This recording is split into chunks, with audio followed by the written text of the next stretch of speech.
যারা তাদের মূল্যবান জীবন উৎসর্গ করেছেন প্রিয় মাতৃভূমির জন্য, তাদের প্রতি, তাদের স্মৃতির প্রতি শ্রদ্ধা জানাচ্ছি, তাদের হৃদয় আত্মার মাধ্যমে কামনা করছি, তাদের শোক সন্তপ্ত পরিবারের প্রতি গভীর সমবেদনা জ্ঞাপন করছি। পাশাপাশি যারা আহত অবস্থায় রয়েছেন, অঙ্গুত্ব বরণ করেছেন, দৃষ্টিশক্তি হারিয়েছেন, এখনো চিকিৎসাধীন রয়েছেন, যারা গুম রয়েছেন, তাদের প্রতি, তাদের পরিবারের প্রতি আমি সহমর্মিতা জানাচ্ছি।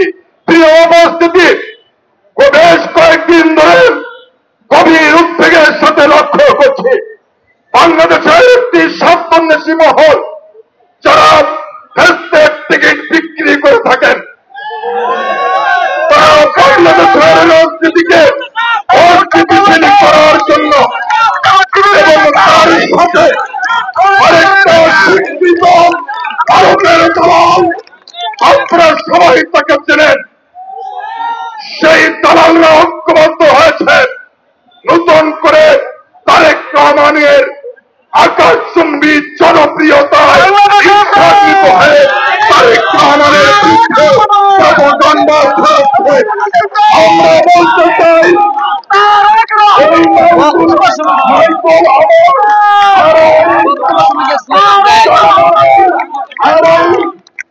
বাংলাদেশ চিলড্রেন পার্টি যারাই থাকুন না কেন, আমাদের কোন সমস্যা নাই।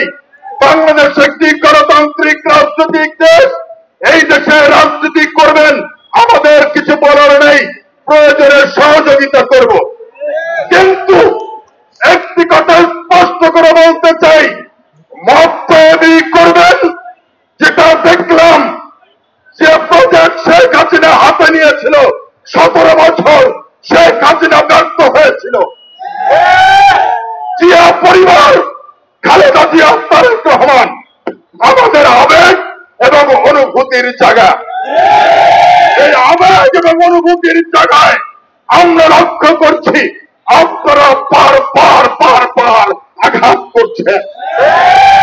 স্পষ্ট করে বলতে চাই, 17 বছর রাজপথে থেকে লড়াই সংগ্রাম করেছি, কারাগারে গিয়েছি, রিমান্ডে গিয়েছি, হারুনের রিমান্ডে মাসের পর মাস নির্যাতন ভোগ করেছি, মুখে লেখা নেই নাই।